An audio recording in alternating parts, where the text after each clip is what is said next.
Buenas tardes, compañeros aspirantes a la maestría y al doctorado de este programa de posgrado en Ciencias Antropológicas. Hoy corresponde presentar la línea de generación y aplicación de conocimiento, cultura, salud y enfermedad. En esta línea tenemos 4 líneas particulares, ¿no? Cada uno de los integrantes, coordinadores de cada una de esas líneas particulares nos vamos a ir presentando para que nos conozcan y después vamos a hacer una introducción sobre la línea de generación y aplicación de conocimiento y sucesivamente vamos a ir presentando cada uno la línea que coordinamos.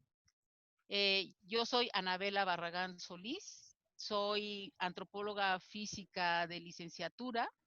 Después hice la maestría en antropología médica y el doctorado en antropología en la línea de semiótica y hermenéutica. También tengo una formación biomédica como cirujana dentista en la UNAM. Trabajo en la Escuela Nacional de Antropología e Historia como profesora investigadora de tiempo completo y las líneas de investigación y grupos de trabajo que he desarrollado ya durante más o menos 17 años han sido grupos indígenas, grupos mestizos, tanto en sociedades urbanas como rurales, y he trabajado cuestiones de corporeidad, de salud, enfermedad, de representaciones del cuerpo, y soy titular de un proyecto de investigación formativa que tiene el mismo nombre de la línea que les voy a presentar más adelante, que se llama Corporeidad, Experiencia, Representación y Enfermedad.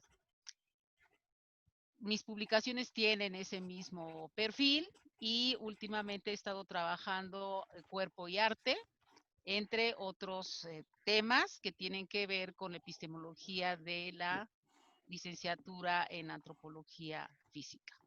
A continuación, vamos a darle la palabra al doctor Bernardo Robles, que es cofundador de esta línea de generación y aplicación de conocimiento, junto con el doctor José Luis Castrejón. Se integra a esta línea la doctora Floren Rosenberg con un tema sobre antropología de la violencia que ya ella les platicará. Gracias. Muy buenas tardes.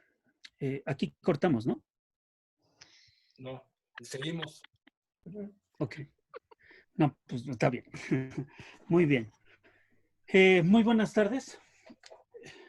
Pongo un poco de más luz para que nos veamos. Efectivamente, mi nombre es Bernardo Robles, Bernardo Adrián Robles Aguirre. Soy antropólogo físico de licenciatura, de maestría y doctorado. Trabajo actualmente haciendo una estancia postdoctoral en el Instituto de Investigaciones Antropológicas de la UNAM y pertenezco al Sistema Nacional de Investigadores. Me invitó hace algunos años la doctora Anabela Barragán y el doctor Franco Savarino a formar parte de este programa de posgrado en Ciencias Antropológicas y mis temas principales de investigación son el cuerpo, la enfermedad y aspectos relacionados con cuerpos sexuales, cuerpos enfermos, los cuales vamos a comentar más adelante cuando hablemos principalmente de las minucias de cada una de las líneas. También está con nosotros aquí el doctor José Luis Castrejón Caballero. Doctor, adelante. Gracias, Bernardo. Buenas tardes a todos, buenas tardes, compañeros. Bueno, tardes o noches cuando vean ellos el video, en la mañana, a la hora que sea, ¿no? Porque ahora, como estamos en línea, pueden verlo a la hora que quieran. Bien, yo, a diferencia de los compañeros, yo no tengo formación inicial de antropólogo. Yo soy matemático originalmente.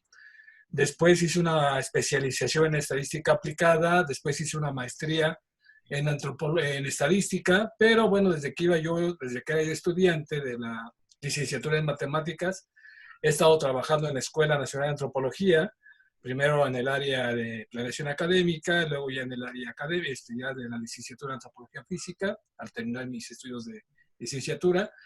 Y bueno, el doctorado ya lo concluí finalmente, mi formación formal en el Colegio de México, en el área de demografía y estudios de población. Bueno, esto desde que me escribí como profesor investigador de tiempo completo en la Licenciatura de Antropología Física. He estado coordinando un proyecto de investigación formativa sobre antropología demográfica en poblaciones actuales, que más adelante también daré detalles de en qué consiste, porque más o menos es la idea también aquí en esa línea de aplicación de conocimiento, ofrecer la línea de antropología demográfica. Pues me he dedicado prácticamente al área de la docencia y la investigación. Básicamente me he encargado de los cursos de estadística y bioestadística en la Licenciatura de Antropología Física. De manera más reciente he sido invitado también a formar parte como el comité académico o como la Academia de la Especialidad de Antropología Forense. Entonces es otra de las betas que también nosotros estamos manejando ahí en la Escuela de Antropología. Y bueno, esa es a grosso modo mi formación. Entonces le cedo la palabra a la doctora Florence. Pues muy buenas tardes, porque aquí son tardes. Yo quiero agradecerle a los compañeros la invitación a formar parte de esta línea. Estoy verdaderamente emocionada. Mi experiencia en mi línea es sobre la violencia, antropología de la violencia. Tengo un PIF, un proyecto de investigación formativa en la Escuela de Antropología desde el 2011, ya titulado Antropología, Violencia y Complejidad. Después yo ya platicaré un poco más acerca de eso. Mi experiencia, tengo licenciatura en Antropología Social en la Escuela de Antropología, tengo una maestría en Antropología Social en la Universidad Iberoamericana, después tengo otra maestría en Terapia Familiar y tengo el doctorado en Antropología por la UNAM. Ha sido una verdadera fascinación mía el poder dar clase en la Escuela de Antropología desde 1981. Okay. Entonces reitero mi agradecimiento para la invitación de Ana Bella. Gracias. Bueno, compañeros y compañeras, o al revés, o compañeras, compañeros, vamos a empezar con la presentación de la línea de generación y aplicación del conocimiento, o línea de aplicación y generación del conocimiento, cultura, salud, enfermedad.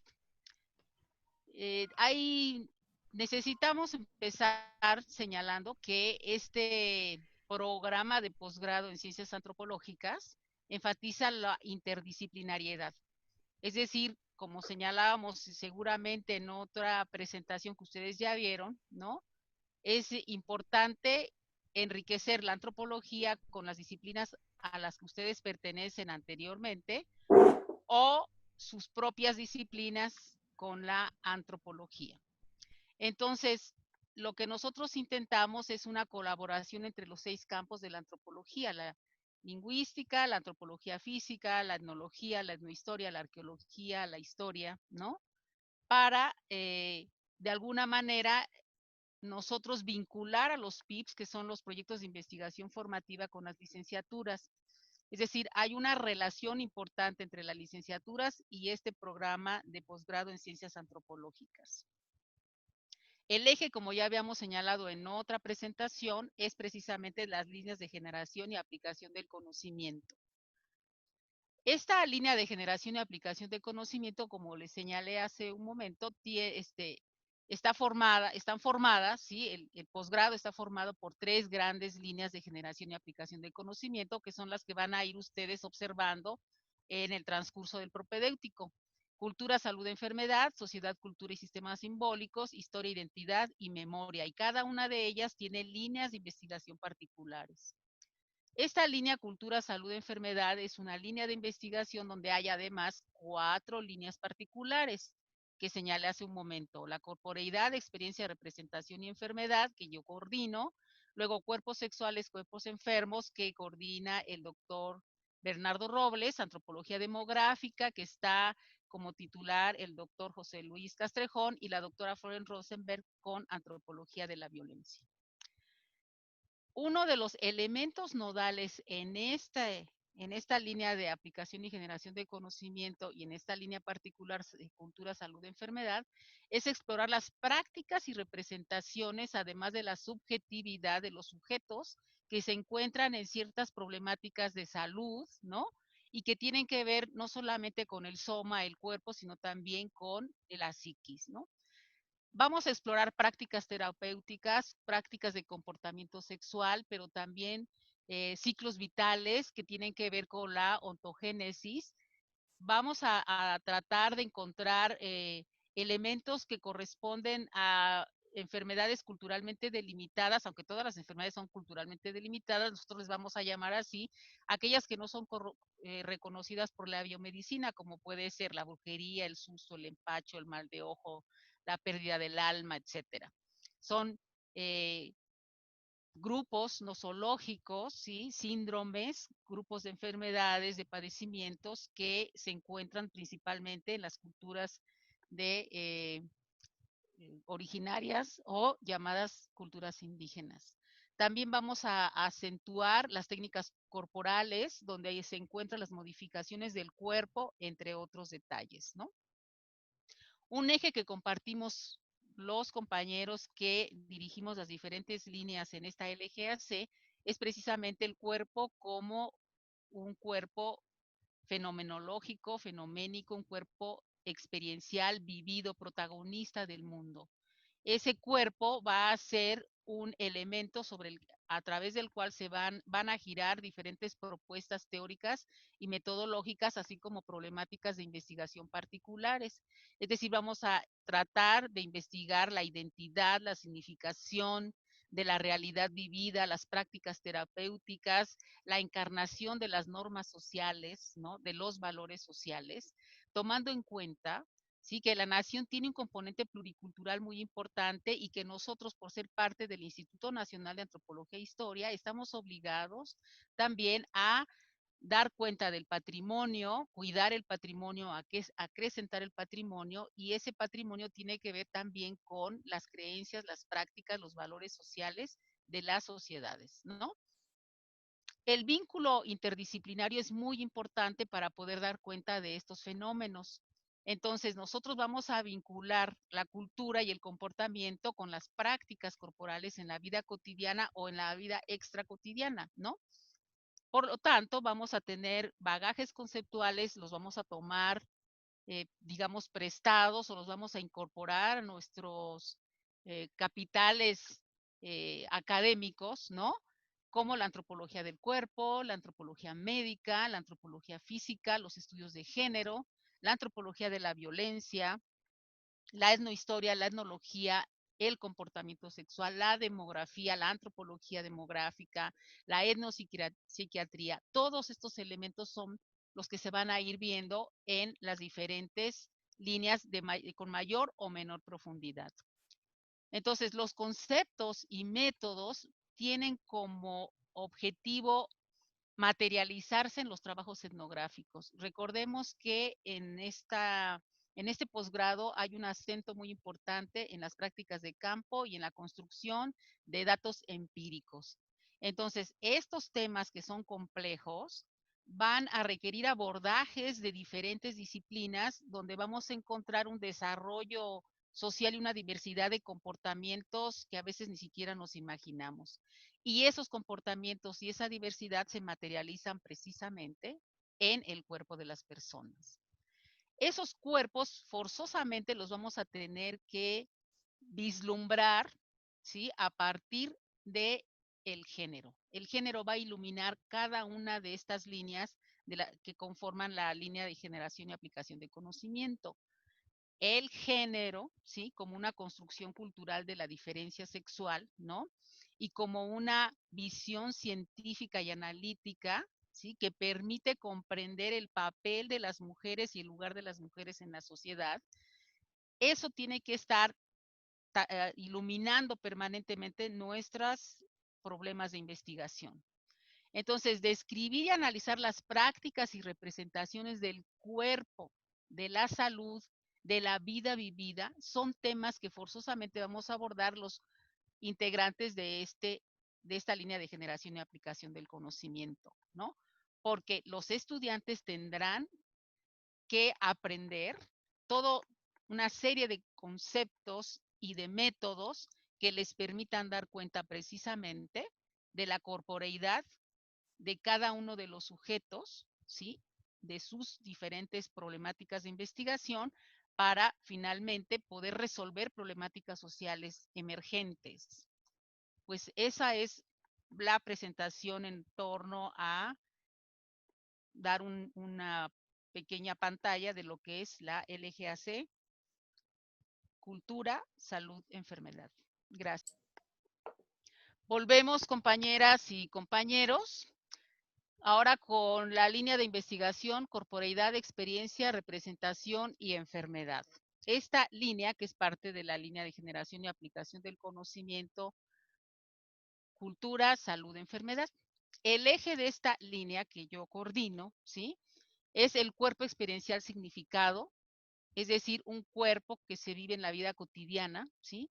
A partir de analizar, comprender, interpretar las prácticas corporales en el eje teórico metodológico de la antropología médica, que es la salud, enfermedad, atención, prevención y muerte.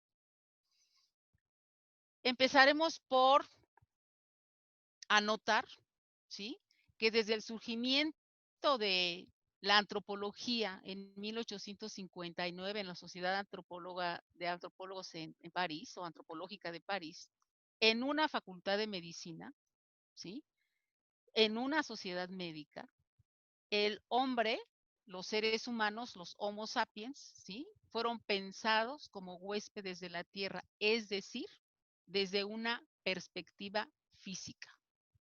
Ahí es donde surge en realidad la antropología, una perspectiva en realidad biológica de lo que era el ser humano.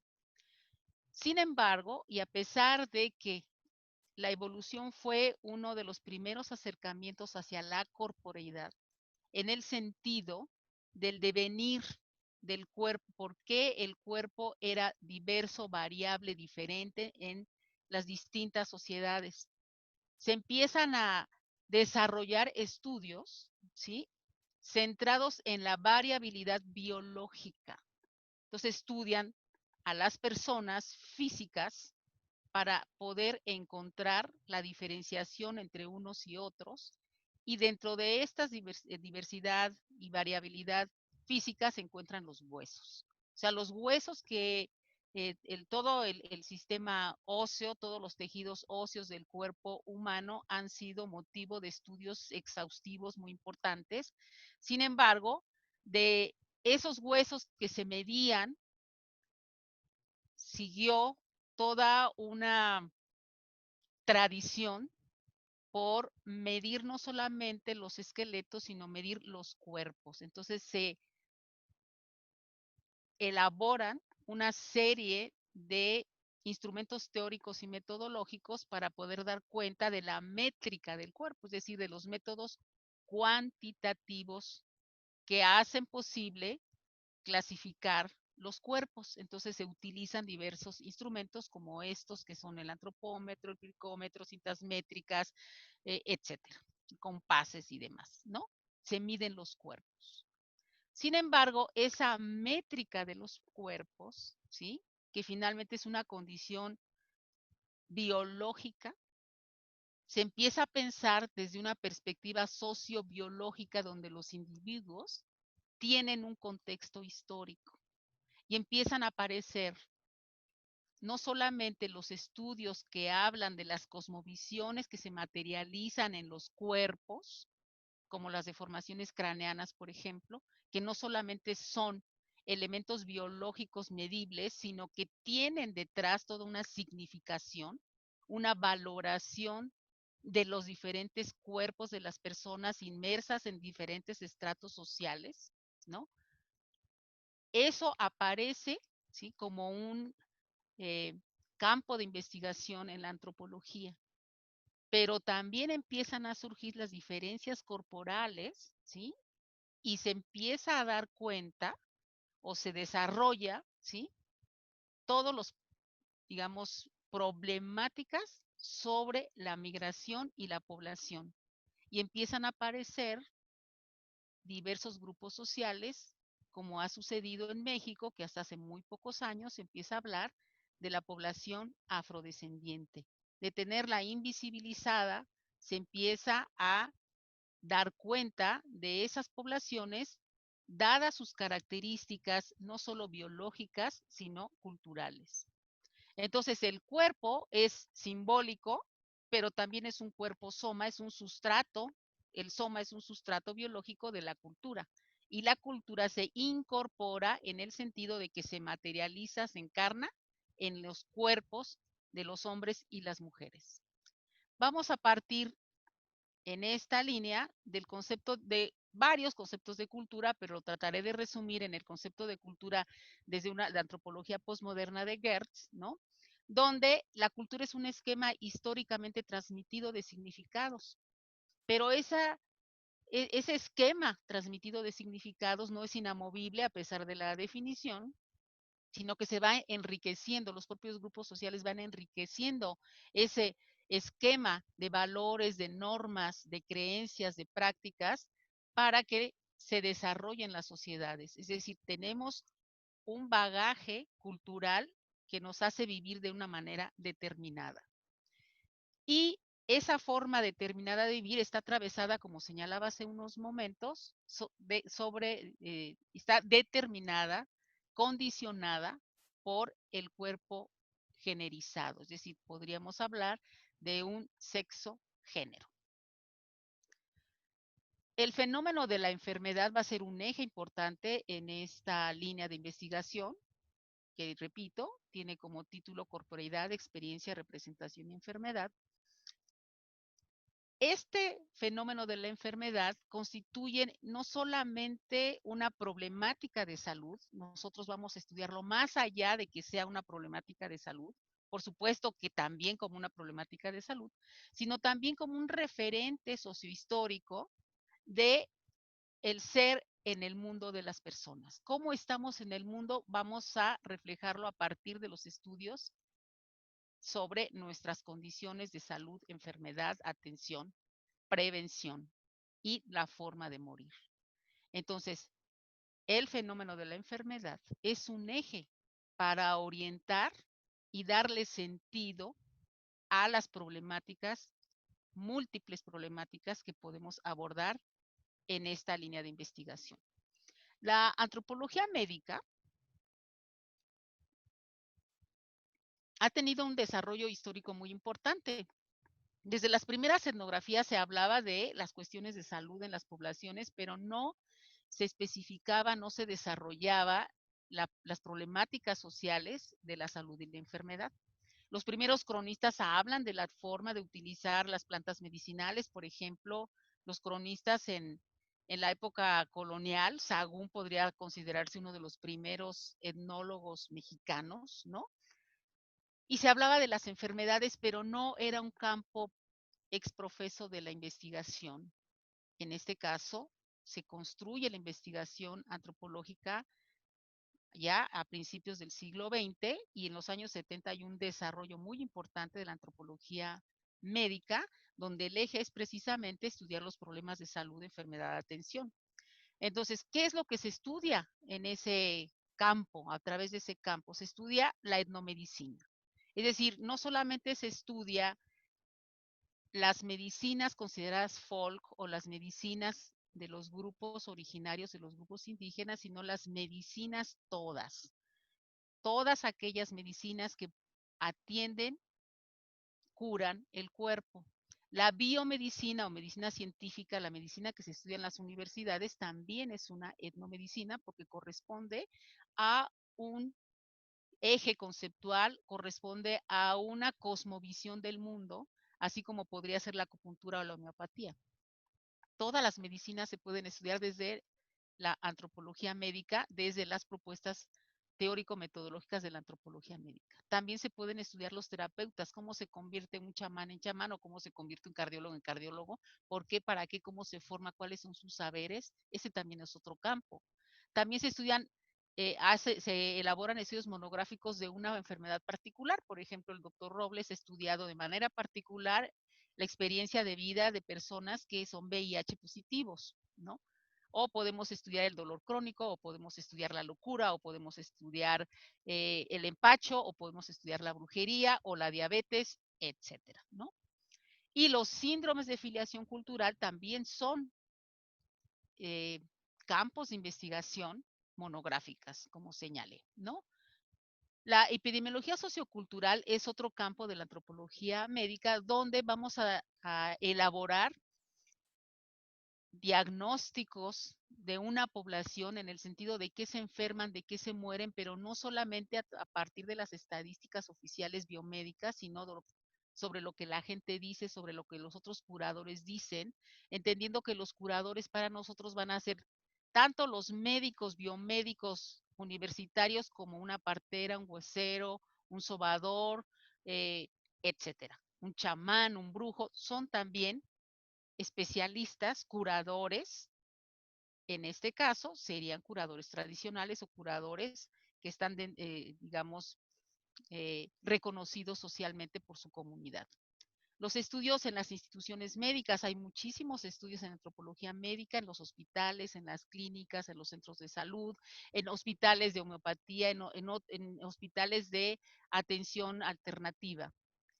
La medicina tradicional ha sido, de alguna forma, un campo que ha investigado la antropología médica desde sus inicios, pero se ha ampliado de la medicina tradicional o medicina popular o la herbolaria de raigambre prehispánica, se ha ampliado a otros muchos campos, pero sigue siendo una forma de atención muy importante, no solamente en las zonas rurales, sino también las urbanas.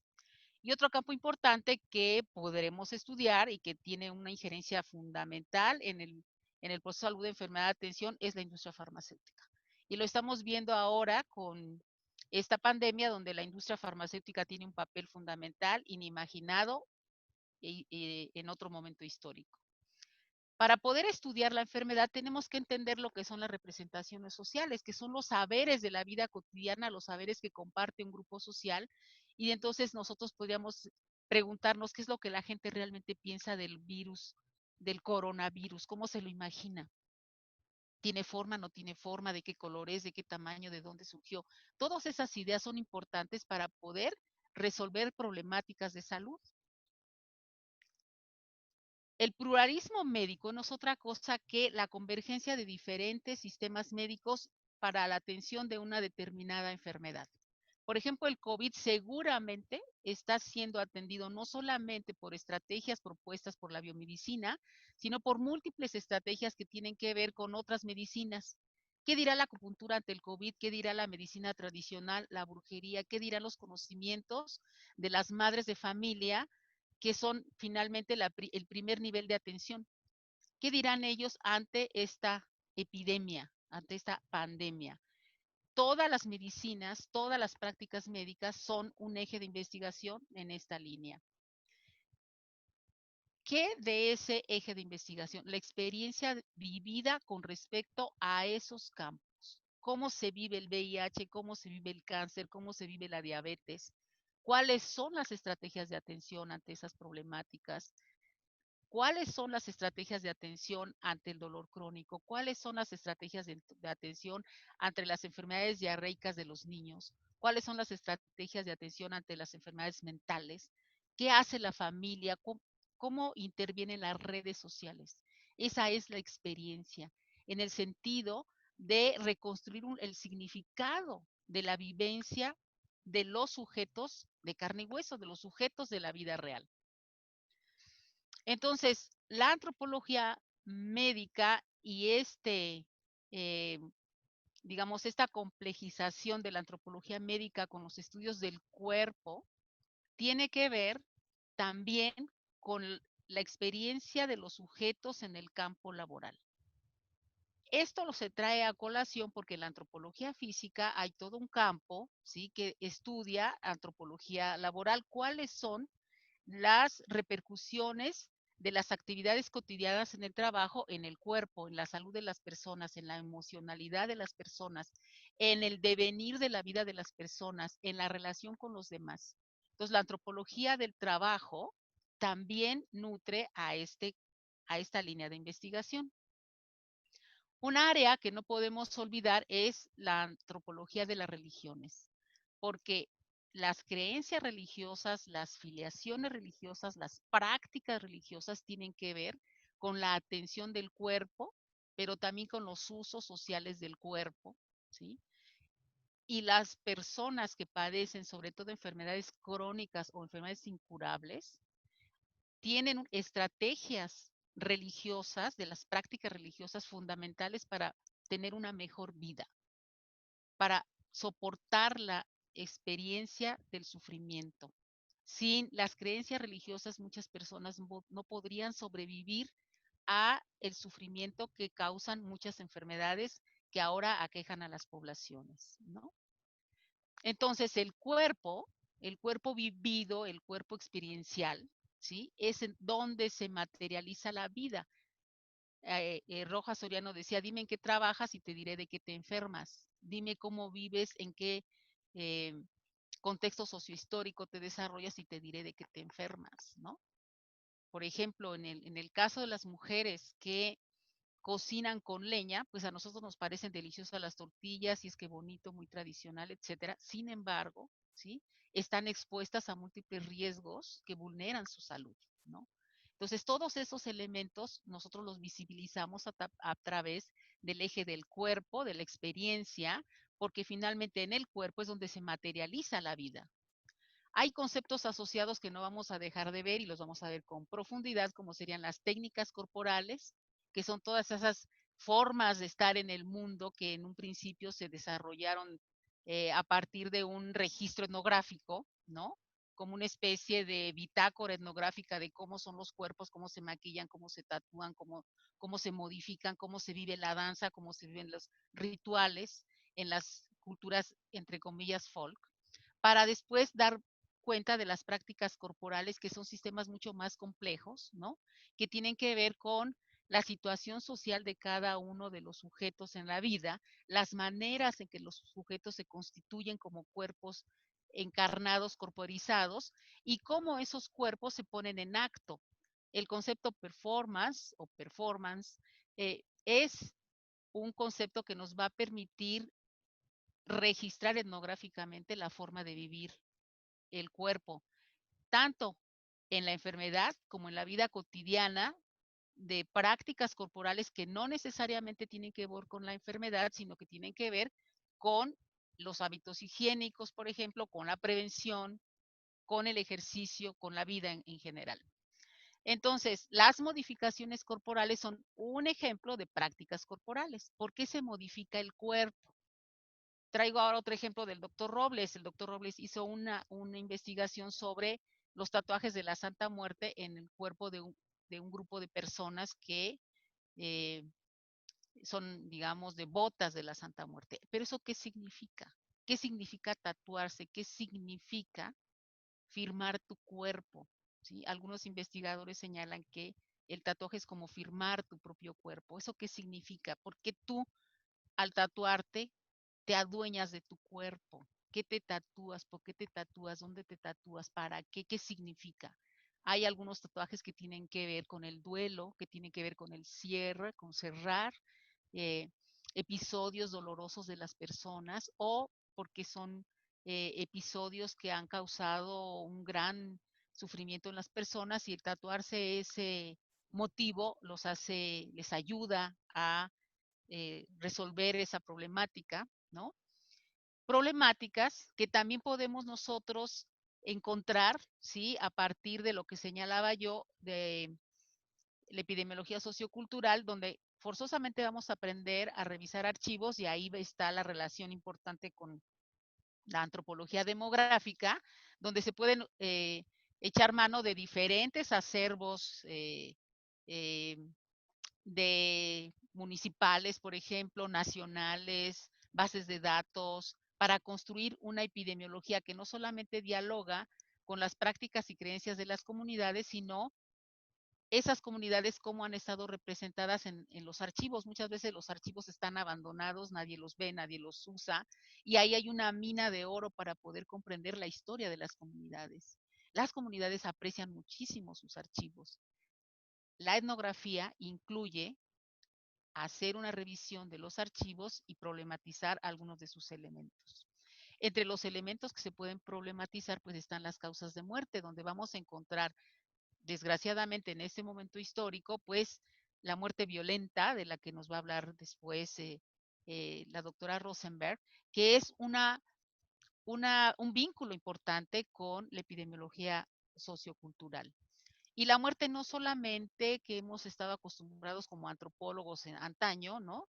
Que sería la muerte ritual, sino la muerte de a de veras, o sea, de cómo se muere la gente, de qué se muere, por qué se muere, cómo son los funerales y también los rituales de los funerales. O sea, no solamente es la muerte en el sentido de un hecho social vivido biológico y culturalmente, sino también la ritualidad que conlleva el proceso de duelo y la cosmovisión de cada uno de los eh, grupos sociales que nos interesen. Las representaciones de la enfermedad las podemos encontrar en el arte, hablaba hace un momento del arte, ¿no? Del arte y la antropología, en los códices, en la cerámica, en la lítica, en los murales, o sea, es decir, tenemos una cantidad enorme de fuentes de información para poder dar cuenta de las representaciones, de las ideas culturales sobre la enfermedad.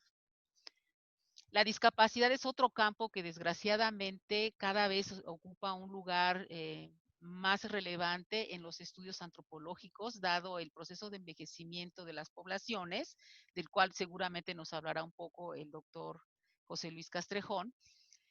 Y la discapacidad es necesario estudiarla, porque finalmente la población en el mundo cada vez está formada por personas de mayor edad que tarde o temprano sufrirán o sufriremos algún tipo de dificultad física. ¿Eso qué significa? ¿Qué significa la discriminación?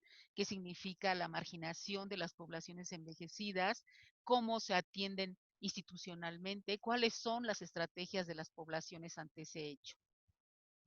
Ese es, en términos generales, un panorama muy rápido de lo que puede ser esta línea de investigación, corporeidad, experiencia, representación y enfermedad.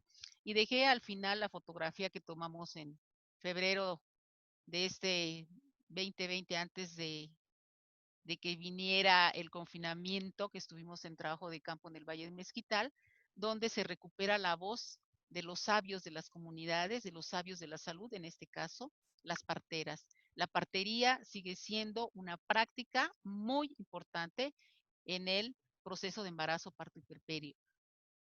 Cada vez es más importante y cada vez se visibiliza más y se valora más incluso en los países europeos. Pero bueno, si quieren enterarse de todo eso, aquí tenemos la línea de investigación: corporeidad, experiencia, representación y enfermedad. Muchas gracias. Muy bien, como parte de estas líneas que estamos desarrollando dentro de nuestro programa de posgrado en ciencias antropológicas, tanto a nivel maestría como doctorado, una de estas líneas es cuerpos sexuales y cuerpos enfermos. Para poder hablar de ello, es importante hacer mención de algunos puntos en particular. Hablaremos en esta línea aspectos sobre la corporeidad, sobre la experiencia y sobre la construcción social. Cómo es que nosotros definimos nuestros cuerpos, cómo es que los experimentamos, cómo es que desarrollamos todo esto a partir no solamente de los métodos cualitativos, sino también de los métodos cuantitativos. Para ello, y retomando un poco lo que presentaba la doctora Anabela Barragán, consideramos que el cuerpo es el sitio de expresión física y biológica y psíquica, el protagonista del mundo en el que venimos, en el que vivimos, tanto social como históricamente. Pero el cuerpo también, como lo dice Eisenson, ¿sí? Es el medio, por medio de la mente, es aquel que manifiesta emociones. Las emociones serán un punto importante nodal, ya lo veremos en la presentación de la doctora Flores Rosenberg, cómo las emociones permean todo este tipo de aspectos relacionados con el cuerpo. El cuerpo es placer, es dolor, es gusto, de tal manera que ese cuerpo, retomando a Eisenson, como decía, se encuentra constantemente presente para cada uno de nosotros a modo de centro. Es la organización total de la experiencia. Así, el cuerpo es lo que sentimos, lo que percibimos, lo que experimentamos día a día. En ese contexto, es importante referir que la experiencia son aquellos acontecimientos individuales que provocan impulsos y sentimientos dentro de nosotros. Esto se vive cotidianamente dentro de la convivencia general y adquiere seguridad y precisión conforme pasa el tiempo. Esa experiencia de este cuerpo es el que vamos a estar definiendo a lo largo de toda esa línea, porque todo lo que nos domina como costumbre, uso y tradición se funda dentro de nuestra experiencia vital, como diría Dilthey. Esta se presenta como una construcción singular y particular, pero a la vez general y colectiva, que debe de ser abordada como uno de los temas nodales dentro de la antropología y en particular dentro de nuestra línea de investigación. Esta conciencia colectiva de nuestro cuerpo es un que en nuestra sociedad ha tomado mucho auge, ya que modifica la concepción que tenemos de este. El cuerpo moderno quiere ser colectivo, colectivamente un cuerpo delgado, sano y joven. Es a eso a lo que nos vamos a enfrentar y es ahí en donde nosotros vamos a construir las representaciones que los otros hagan de esos cuerpos, ¿sí? Si es un cuerpo glorioso opuesto a uno viejo, ¿cómo es que los otros representan y construyen esa realidad, la enfermedad o la muerte, y cómo se mantienen dentro de estos grupos sociales, ¿sí? Y cómo se viven dentro de esta ocupación actualmente, de ese buen vivir, de ese estar bien, de esa estar en una buena salud, ¿sí? Esta idea que dice Barnes sobre el cuerpo esbelto, joven, lozano y eterno. Esa es la construcción que nos han hecho de los cuerpos, pero no todos los cuerpos son así. Hay cuerpos distintos, cuerpos diferentes, los cuales nosotros también vamos a analizar. En este contexto, esta línea de investigación se presenta para explorar al mundo por medio de las construcciones sociales como las maneja Berger y Luckmann y Schulz, para describir y analizar, así como teorizar, a partir de la forma en cómo se vive, se experimenta, se identifica y se construye la realidad. ¿Sí? Para eso vamos a aplicar las construcciones sociales para tener un acercamiento en profundidad de la realidad de cada uno de esos sujetos. En ese contexto debemos de considerar que estos cuerpos sexuados, ¿sí? El ser humano modifica y determina su organización social debido a las condiciones de vida en los componentes del grupo en el que vive y se desarrolla, ya que los grupos humanos se dan forma y se manifiestan a través de las significaciones sociales que tienen sobre el mundo en el que viven esa corporeidad, y todas las alteraciones que construyen, ¿sí? Se convierten en un medio de comunicación para exteriorizar su significado en la vida cotidiana. Nuestra sexualidad habita en toda la expresión del ser humano. Se anuncia dentro y fuera de nosotros. Se presenta en la vida íntima, en la pública, y desde que nacemos nos asignan una forma sexual de comportarnos y construirnos. Se transporta por toda la existencia, recorre el cuerpo y se adueña de él.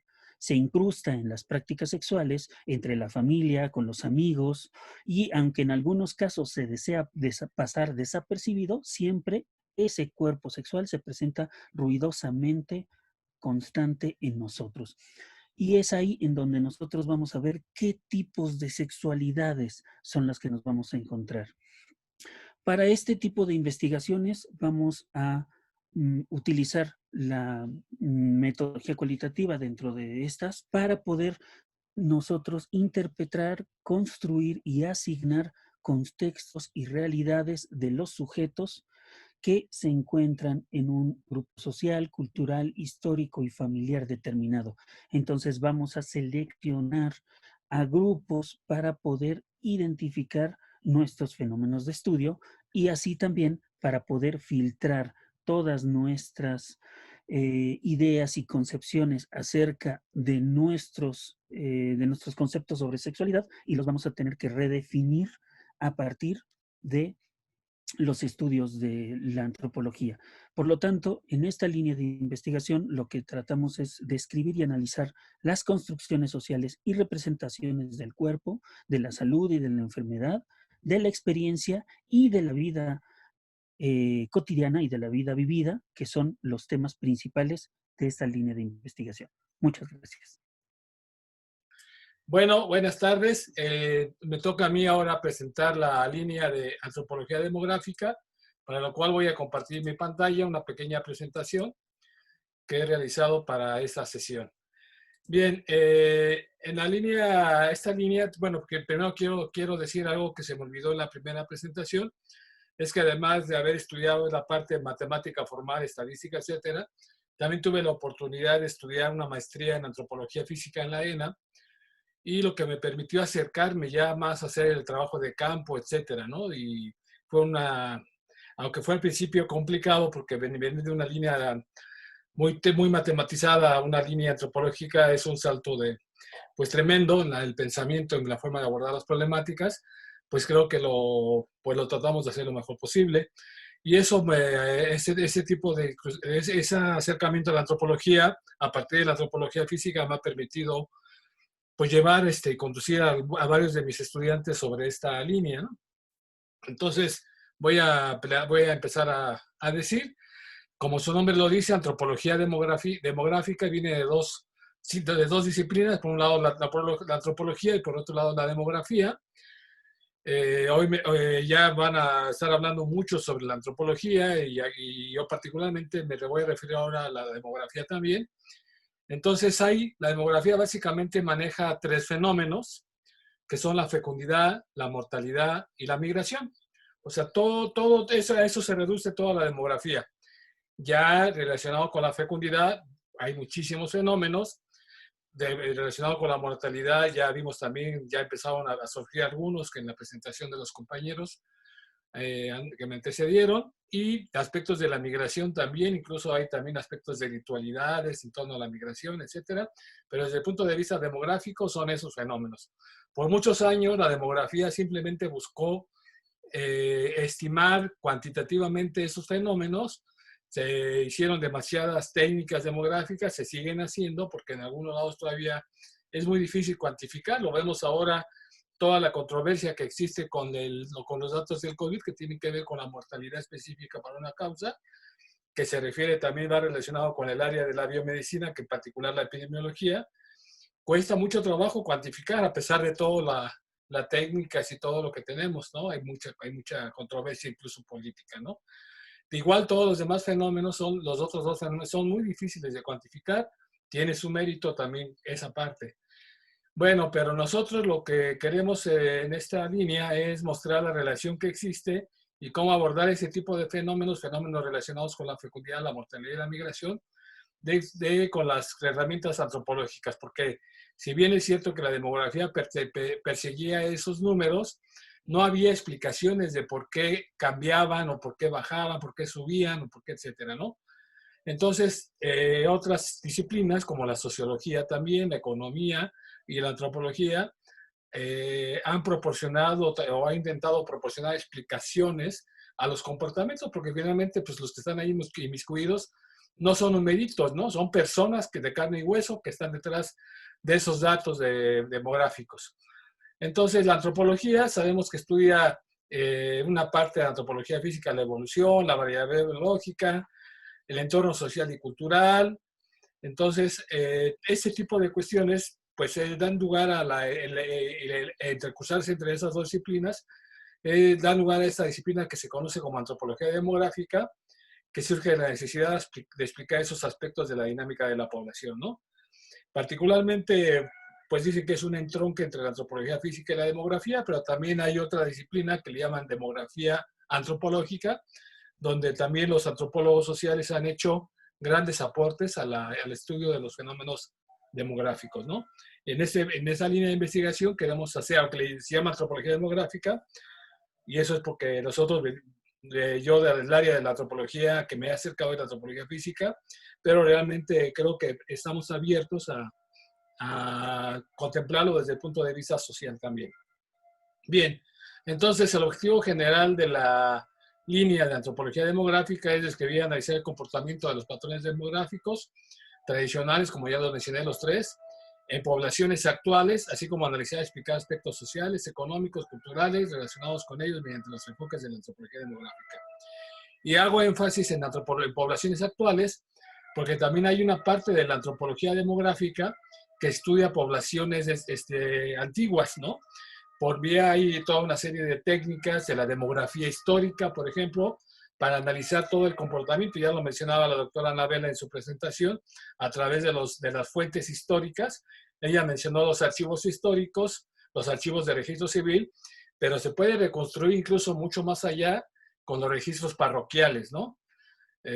También la antropología nos da herramientas, la antropología demográfica, para entenderlo, y podemos hacer reconstrucciones muy bonitas de cómo se vivía, cómo se moría, cómo, en general, cómo era la vida de poblaciones antiguas a partir de los registros de nacimientos, de matrimonios y de defunciones, que en ese entonces tenía la batuta la iglesia para llevar a cabo, ¿no? Bien, algunas temáticas relacionadas, por lo tanto, con lo que se estudia en la línea, tienen que ver con ya también que hay un entrelazamiento con las otras líneas ya presentadas y con la que va a presentar la doctora Flores. Por ejemplo, está la vejez y el envejecimiento. Ya luego vamos a ver que hay un proceso de transición demográfica, que esa ha sido un poco la única como marco teórico explicativo de los procesos demográficos desde la demografía, que ha traído como consecuencia o que trae como consecuencia el proceso de envejecimiento, ¿no? Entonces, hablar de envejecimiento pues tiene dos caras. Por una parte está la parte poblacional, digamos, toda la población está envejeciendo con ciertas características, y por otra parte está la parte individual, que eso también es muy de interés desde la antropología física y de la antropología demográfica. A nosotros nos va a interesar los dos aspectos, la parte más poblacional, pero también la parte muy individual, ¿no? Y dentro de la vejez y envejecimiento, pues hay temas relacionados, como decía la profesora Anabela, con la salud, en particular las cuestiones de la dependencia, la discapacidad, etcétera, ¿no? Y las redes sociales y familiares que se manifiestan en torno de la vejez y el envejecimiento, pues vamos a ver de qué manera se dan. O sea, no necesariamente se da una vejez idealizada, porque también muchas de esas redes sociales y familiares decaen en violencia, particularmente en el maltrato y abandono a estas personas mayores. Recuerdo alguna vez escuchar a la doctora Flores, precisamente la que nos va a hablar, sobre ese tema de la violencia hacia las personas mayores, ¿no? Bueno, respecto a la fecundidad, por ejemplo, hemos visto que cuando hemos hecho trabajo de campo, que la forma las parteras, el valor que tienen las parteras en esos lugares es muy importante, como decía la profesora, y particularmente en torno a las prácticas de nacimiento, incluso en algunas comunidades hemos encontrado cómo todavía subsiste o más bien incluso se fomenta entre las mismas gentes por los usos y costumbres, los partos verticales o otro tipo de partos, ¿no? También relacionado con la fecundidad tiene que ver el valor social de los hijos, ¿no? El deseo de los hijos, el significado de los hijos, como decían los compañeros anteriores, no nada más ver tasas de fecundidad, tasas globales, que también es importante conocerlas, pero además hay que conocer qué es lo que está pensando, cuáles son los significados que tienen de los hijos hacia las personas, ¿no? Otro aspecto que también estamos abordando de investigación es relacionado con la fertilidad e infertilidad, ¿no? Porque también ahora hay un fenómeno muy particular que es hay una vez que se está envejeciendo, sobre todo en países ya que han transitado hacia el envejecimiento, vemos unos patrones que la gente le llama segunda transición demográfica, algunos teóricos, que tiene que ver, por ejemplo, con el no tener hijos, por ejemplo, en las mujeres, o posponer la edad de los hijos, etcétera. Y eso también va relacionado con algunas cuestiones de infertilidad, ¿no? Y incluso se puede ver todo el proceso, la tecnología de género que está detrás de eso, pues hacen que las mujeres socialmente se les mete la idea de que a fuerzas tienen que ser madres, o sea, hay una igualdad casi de mujer-madre, pero pues que ahora las sociedades actuales y incluso las nuevas generaciones, pues no necesariamente están tratando de romper esa cuestión. Sin embargo, detrás de eso también esa tecnología, pues ha propiciado una tecnología económica donde hay muchas empresas que venden esa cuestión, ¿no?, de la fertilidad. Y esto, pues generalmente se ha estudiado en las mujeres, pero también hay que ver cuál es la situación del hombre, ¿no? ¿Qué le representa a los hijos, a los hombres en relación a su masculinidad, ¿no? Entonces el concepto de masculinidad también es un concepto muy importante por aquí. Bueno, problemas en torno a los nacimientos que se abordan también y problemáticas son el embarazo en la fecundidad adolescente, que se da en mujeres menores de 19 años, mujeres menores de 20 años, y particularmente lo que está llamando la atención en los últimos tiempos y que tiene que ver otra vez con el tema de la violencia, es el embarazo en niñas menores de 14 a 12 años, ¿no? Que pues muchas de esas embarazos son producto de violaciones y principalmente en un contexto familiar, ¿no? Entonces, otra vez, casi todos los fenómenos que están aquí vertidos, pues tienen que ver con violencia.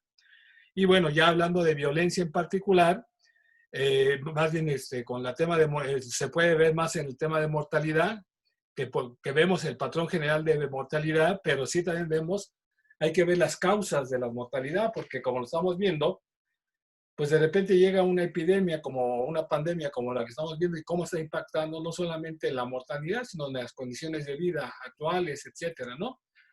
Y bueno, tiene que ver con patrones, nos lo dice cada noche el doctor Gatell, cómo las poblaciones son susceptibles a morir más por coronavirus debido a la gran prevalencia de obesidad, diabetes, problemas de EPOC, de tabaquismo, etcétera, ¿no? Hipertensión. Y son debido a las condiciones de vida, a las condiciones de salud, condiciones de alimentación, que no, y afortunadamente creo que me gusta mucho ese discurso donde dice él, pues no es problema de la gente, es las condiciones que se han ido generando en la sociedad, ¿no? Por los grandes intereses que han puesto a disposición de las personas los alimentos chatarra, ¿no? Bueno, había que hacer más investigación al respecto. Yo creo que todavía tenemos muchas vetas y muchas minas de oro, como dice la doctora Nadela, para seguir investigando. También observamos con esto del COVID que hay un acceso muy diferencial a los servicios de salud, ¿no? No es lo mismo atenderse en el IMSS, en el ISSSTE, que en el Hospital Ángeles o en el Médica Sur, en nuestro contexto, ¿no? Ahora vean el contexto de las poblaciones rurales, ¿no? Donde a veces no hay ni acceso. Por eso es importante la muerte materna, la infantil, la prenatal, porque muchas de esas muertes pues son muertes que no deberían estar ocurriendo, pero ocurren debido a la precariedad social de las personas. Entonces sí hay que seguir investigando también en aspectos macros, micros, pero también individuales, ¿no? ¿Qué está pasando? Y bueno, las prácticas curativas que ya mencionaba, no solamente las prácticas que se realizan en la parte biomédica, sino también con los aspectos mágicos religiosos o en general la cuestión de etnomedicina, ¿no? Y bueno, dentro de la mortalidad también, para nuestro país en particular, en los últimos años, se ha visto un incremento demasiado importante, demasiado fuerte, que está impactando incluso ya en los indicadores macros, en la esperanza de vida, que también es parte de lo que se ve en esta línea, cosas de ese tipo de indicadores, que es la violencia, ¿no? Particularmente los homicidios, los feminicidios, los suicidios en ciertos grupos de edad, por ejemplo, los jóvenes, ¿no? Entonces, relacionado con los homicidios y los feminicidios, bueno, particularmente no es lo mismo, ¿no? Matar a una mujer por cuestiones de género, por cuestiones de violencia de pareja, por violaciones, etcétera. Yo creo que sí es conveniente políticamente y en términos de investigación seguir manteniendo el término de feminicidio y no correlacionado, juntarlo con homicidio como se intentó al principio de este año por parte de la Fiscalía General. Pues en términos de impacto social es muy importante y desde luego que no es lo mismo morir un hombre que muera de homicidio por cuestiones de narcotráfico o por cuestiones de estar en grupos criminales, que las mujeres y la hazaña incluso y el cuerpo de las mujeres como son mutilados en el caso de los feminicidios, ¿no? Bueno, otros temas que están aquí también son la forma de elección de pareja, tiene que ver con endogamia, la exogamia, que incluso hay grandes estudios pero también el significado que tiene del cuerpo, ¿no? Como decía Bernardo, ¿no? Nos han vendido una idea de cuerpo que no necesariamente es el mismo, pero incluso todavía tenemos patrones relacionados con esto, porque algunas cuestiones culturales le impiden en algunos grupos todavía seleccionar una pareja de algún otro lado diferente a su grupo social. Y no hablo nada más en las comunidades, sino también incluso a nivel de las ciudades, ¿no? Bueno, hay que seguir estudiando nuevamente toda esa cuestión. La migración es otro de los temas importantes que hay que seguir estudiando. Es uno de los temas demográficos que más estudiosos tiene ahora desde el punto de vista más demográfico. Y hay que ver no solamente la migración internacional, hay muchos tipos de migración, la internacional, la interna, hay mucho tipo de migración de retorno y ver qué es lo que está pasando, desde cómo se insertan los migrantes al lugar donde llegan, cómo se acoplan culturalmente, cuál es su cambio de alimentación, que tiene que ver con su cuerpo también, etcétera. También las redes sociales, porque no todo el mundo migra con las mismas condiciones, no cualquiera migra. Entonces hay que ver quiénes son los migrantes, quiénes son las personas migrantes y cómo está influyendo eso, incluso en el contexto de su comunidad de origen, la familia, qué pasa con la familia, cómo se queda y cuál es lo que están los significados de esa migración. Sabemos que en algunas comunidades, por ejemplo, la migración es un proceso de paso hacia la adultez, ¿no? Para poder pasar a tener una pareja, etcétera, pues tiene que demostrar la persona que puede ser ya autosuficiente y un proceso de demostrarlo es mediante la migración. Pero igual las cuestiones de la migración no responden nada más a las cuestiones económicas, hay que seguir investigando y bueno, todo el impacto que tiene la alimentación, el vestido, otras costumbres, etcétera, que nosotros lo vemos, que visitamos las comunidades, vemos cómo va relacionándose esa parte. Bueno, otro tema que no quiero dejar de lado es la demografía histórica, que nos permite reconstruir, ¿no? Ya lo había dicho hace un rato, la vida de las personas en tiempos pretéritos y con los registros que están ahí, ¿no? Prácticamente hay muchos historiadores de las otras líneas, incluso también compañeros de las otras líneas que usan muchas fuentes históricas, ¿no? De los archivos. Y bueno, aquí ya no mencioné lo de la religión, pero también muchas cosas tienen que ver con la religión, de manera que incluso el doctor Masferrer últimamente ha estado trabajando aspectos de demografía religiosa, también por esa cuestión de ver qué tanto viene cayendo, por ejemplo, el catolicismo en nuestro país y en los países en general latinoamericanos, ¿no? Y también se utilizan métodos demográficos de investigación. Pero bueno, entonces, ¿cuáles son los acercamientos que perseguimos en esta línea? Pues por una parte está una investigación cuantitativa a través de censos, registros civiles, archivos parroquiales, registro administrativo, encuestas que ya se hicieron específicas, que ya hay hechas a nivel del país, que nos permiten dar un panorama, digamos, macro de cómo está funcionando el fenómeno que se está investigando. Son encuestas muy largas que uno puede agarrar módulos y ver alguna enfermedad particular, por ejemplo, en el caso de la salud, o ver un aspecto particular de la vejez, pero también uno puede generar sus propias encuestas y también trabajarlas, ¿no? Eso es un acercamiento, un primer acercamiento. El otro acercamiento, pues es irnos al detalle de los fenómenos que está pasando con los significados que tiene ese tipo de aspectos en la población particular. Entonces, pues ahí está en donde entra toda la parte también antropológica. Bueno, también yo lo que digo es que a veces nos quedamos con esto, pero con las herramientas antropológicas que tenemos podemos interpretar estos datos, no quedarnos nada más con la descripción numérica, sino también dar una interpretación con herramientas antropológicas, con otros estudios que se han ido construyendo respecto a los fenómenos y ver qué está pasando. Pero también las entrevistas a profundidad, la investigación cualitativa, nos permite acercarnos al fenómeno más a profundidad, de otra manera, con otro tipo de preguntas de investigación, y muchas veces lo ideal es tener las dos acercamientos, cuantitativo y cualitativo. Por lo tanto, lo que se persigue aquí en esta línea de investigación es de preferencia que se pueda hacer investigación con metodología mixta. A lo mejor para una cuestión de maestría es un poco complicado, pero para una cuestión de doctorado, que es un poco más a largo plazo, puede darse, ¿no? Y pensando en que quizás los alumnos de maestría, pues probablemente entren al doctorado posterior, pues podrían empezar a hacer una investigación no de 2 años, sino de 6, donde se donde se queden retos para el doctorado, ¿no? Y bueno, entonces, pues los metas que se persiguen pues son la elaboración de tesis, principalmente de alumnos inscritos, desde luego la participación de congresos de investigación que presenten sus resultados y la elaboración de artículos de investigación, que eso es lo que fundamentalmente estamos realizando en estos posgrados, que es generar compañeros que pueden incorporarse a la investigación próximamente. Y pues por mi parte, eso es todo. Voy a dejar de compartir la pantalla.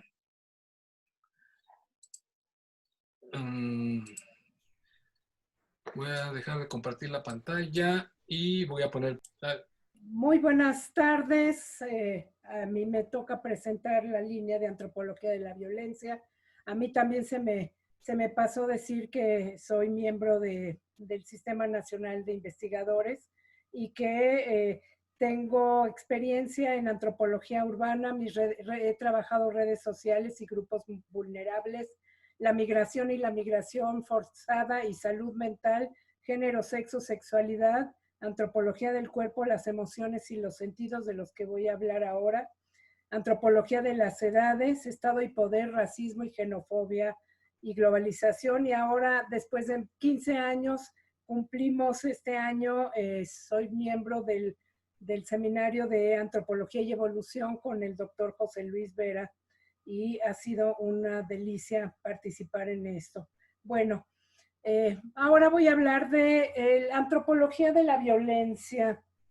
Es indudable y por todos sabido que el problema de la violencia es en la actualidad un hecho contundente que permea la vida de los mexicanos.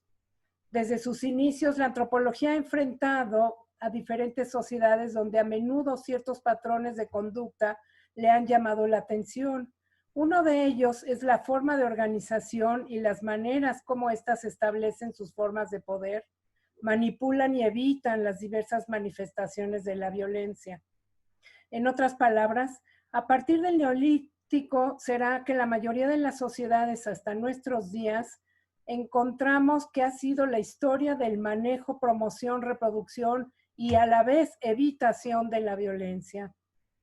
En el Paleolítico había violencia, pero una violencia esporádica, pero no era una violencia no organizada como empieza a surgir en el Neolítico. Por ejemplo, la antropología nos muestra que hay sociedades como los Yanomamo, grupo selvícola que se encuentra en Venezuela y Brasil, donde las relaciones cotidianas suelen estar cargadas de tensión y existe un miedo perenne a ser atacados en cualquier momento por otras aldeas. Rivales, los villorios están continuamente planeando ataques, estudiando cómo repelerlos y de hecho atacándose unos a otros. En otras palabras, para los Yanomamo, el mundo es un lugar peligroso. A diferencia del grupo anterior, están los Mbuti de la selva húmeda del Zaire africano, quienes viven en paz con ellos mismos y con su entorno. En la historia de la antropología sociocultural, en particular la mexicana, los antropólogos nos hemos enfrentado muchas veces con situaciones y preguntas cuando vamos al campo. ¿Por qué hay conflicto en este lugar? ¿Cómo se organiza esta comunidad para solventar sus diferencias? Cuando pasó el momento conflictivo, ¿cómo se reorganiza y se normativiza el mundo social? ¿Es acaso la violencia igual en el campo que en la ciudad? ¿Cuál es la diferencia entre conflicto, agresión y violencia? ¿Hay violencias legítimas y otras no? ¿Son legítimas para todos por igual? ¿Hay grados, niveles y tipos de violencia? Estos son algunos de los muchos cuestionamientos que nos haremos en la línea. Desde los clásicos de nuestra antropología, como es el caso se me ocurre, de Gonzalo Aguirre Beltrán, uno de nuestros clásicos, ya nos hablaba de la violencia en su investigación clásica, las regiones de refugio en 1967, en la que planteaba la movilización forzada de grupos indígenas en México.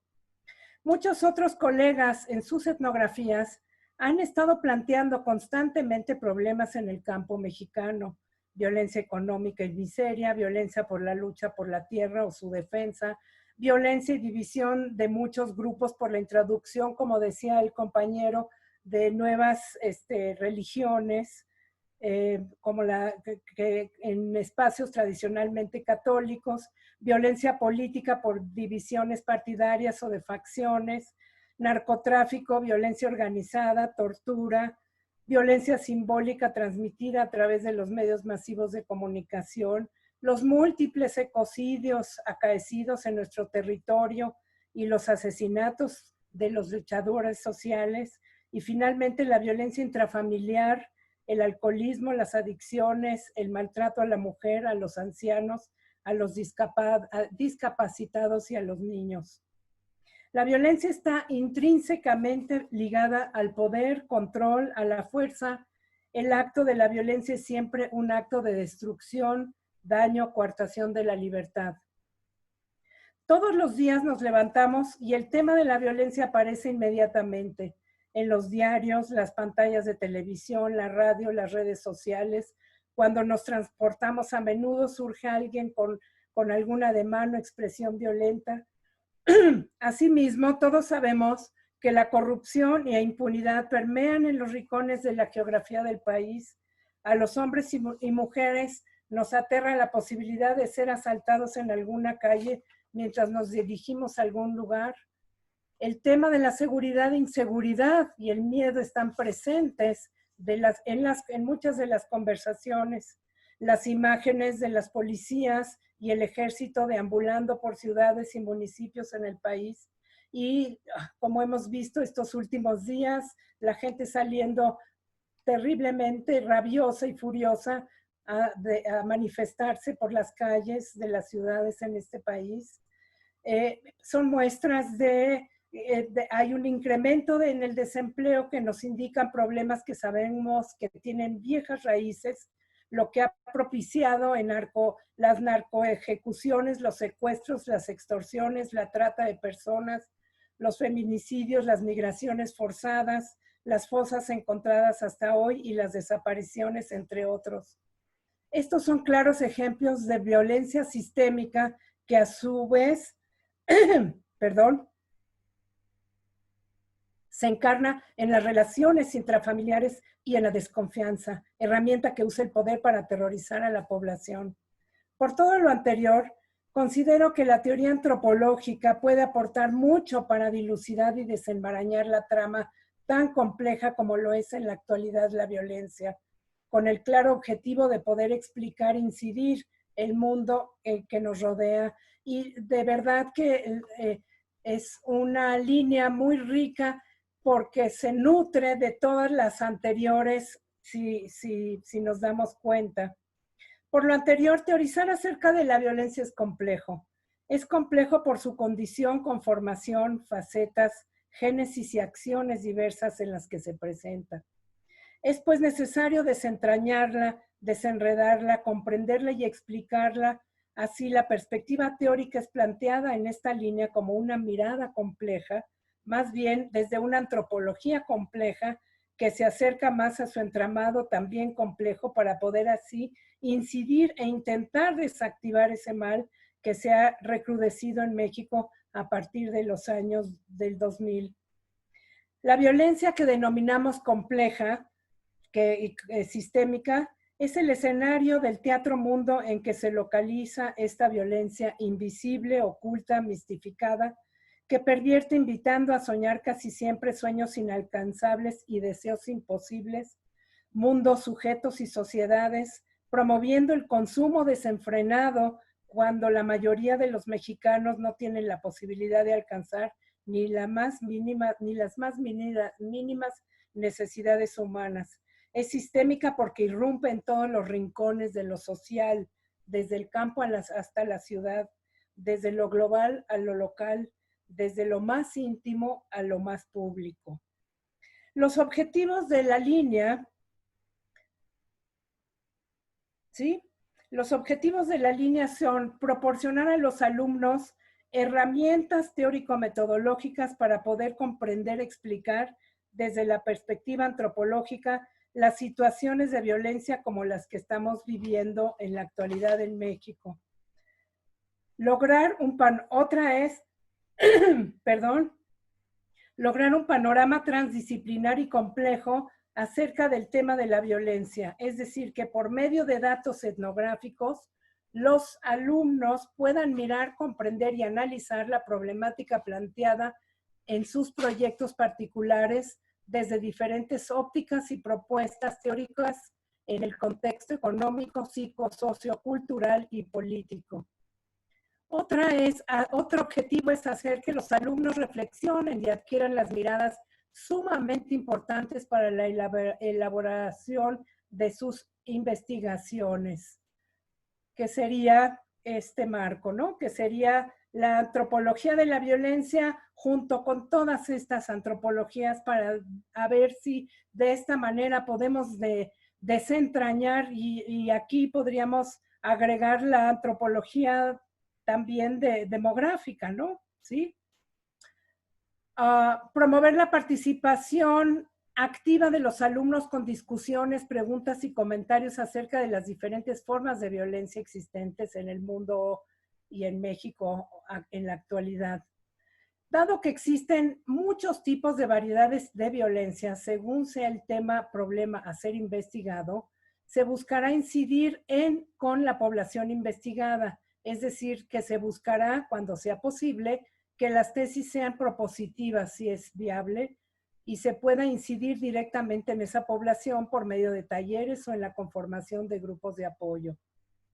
Por tanto, el tema central de esta línea busca que nos adentremos al conocimiento, comprensión, explicación de la violencia desde la mirada de la antropología y la complejidad. Considero que los proyectos de los alumnos podrán estar abiertos a, 1, a distintas geografías, como puede ser región, estado, municipio, pueblo, ciudad, etc.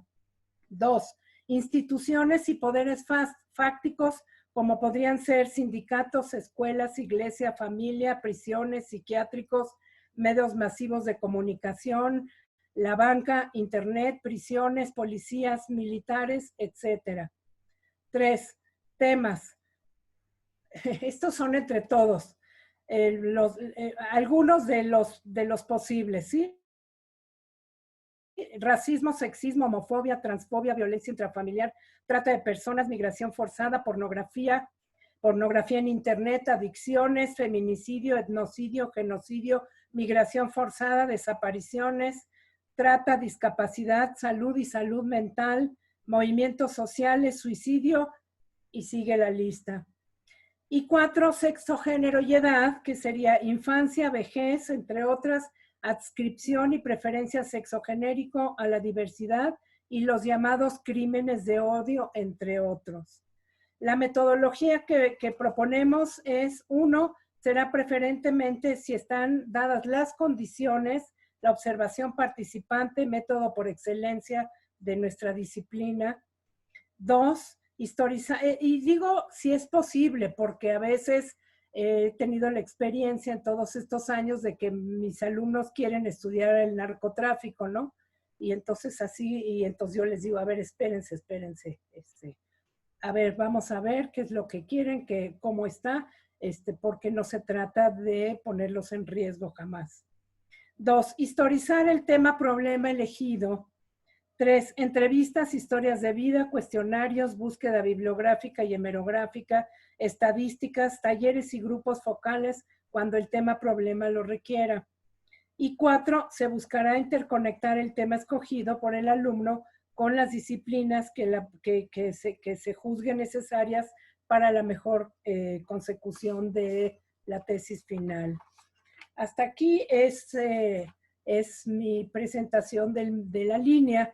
Hemos planteado los compañeros del ALGAC platicar un poquito acerca de lo que es la complejidad. Empiezo con una cita de Marcel Proust, uno de los autores del siglo XIX que más me gustan, y dice que el verdadero viaje de descubrimiento no consiste en buscar nuevas tierras, sino ver con nuevos ojos, y de eso se trata este posgrado, de tratar de mirar diferente a lo que ya como lo veníamos mirando. La etimología de la complejidad data de complexus como lo tejido en común y avanza hacia una nueva visión paradigmática de la conjunción que trasciende el paradigma disyuntivo analítico de la ciencia moderna. Es decir, que la conjunción sería la Y, a diferencia de lo que estamos acostumbrados a pensar en blanco o negro, ¿sí? Entonces, la complejidad se encuentra en la noción misma del sistema mismo. Existe una relación crucial en la noción de sistema entre el todo y las partes.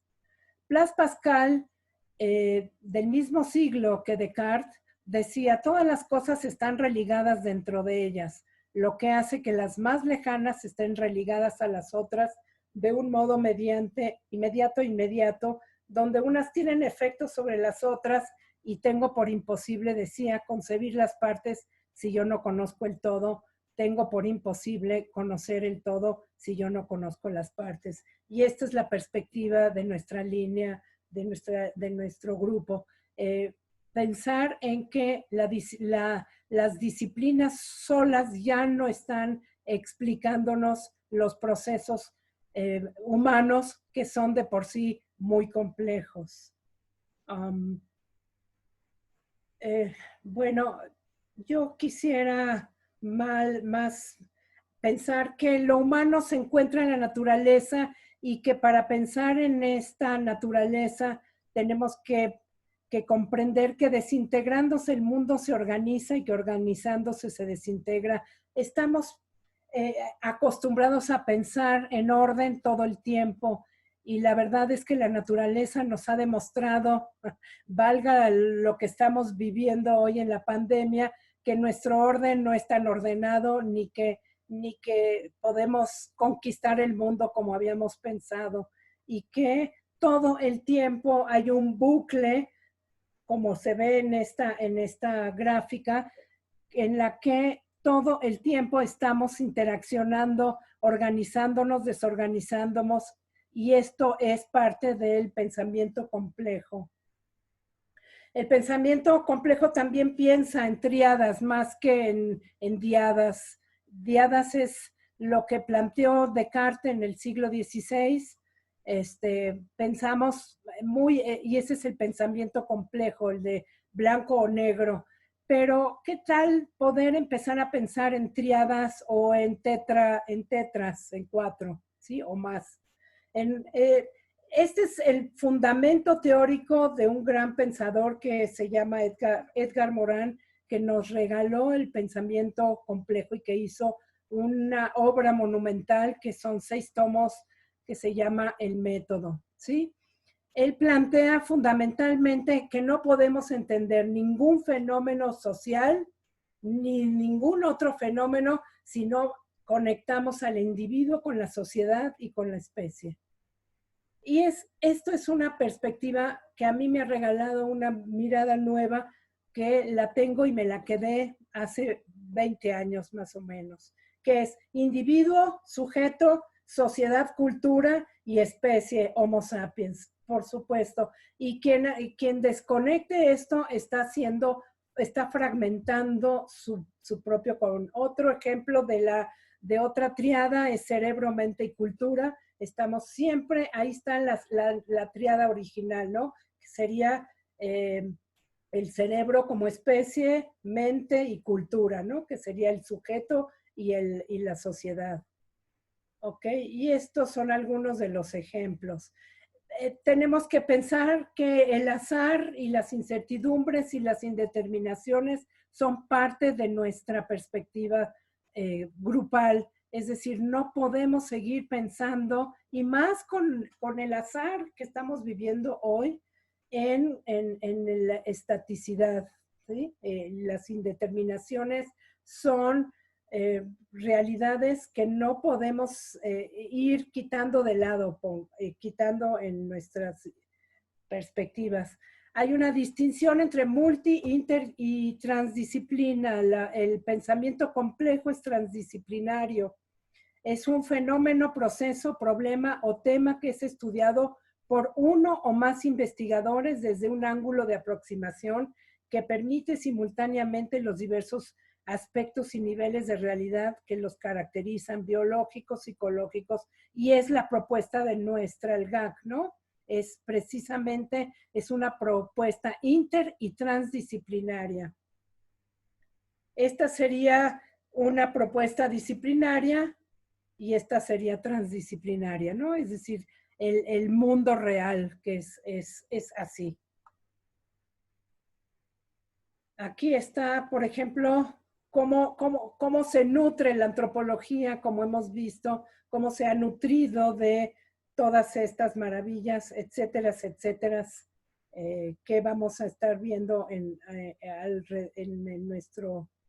Y la complejidad también está nutriéndose de autoorganización, teoría de sistemas, teoría de redes, evolución y sistemas no lineales, ¿sí? Esta es una breve introducción a la introducción del pensamiento complejo. Muchas gracias por su atención.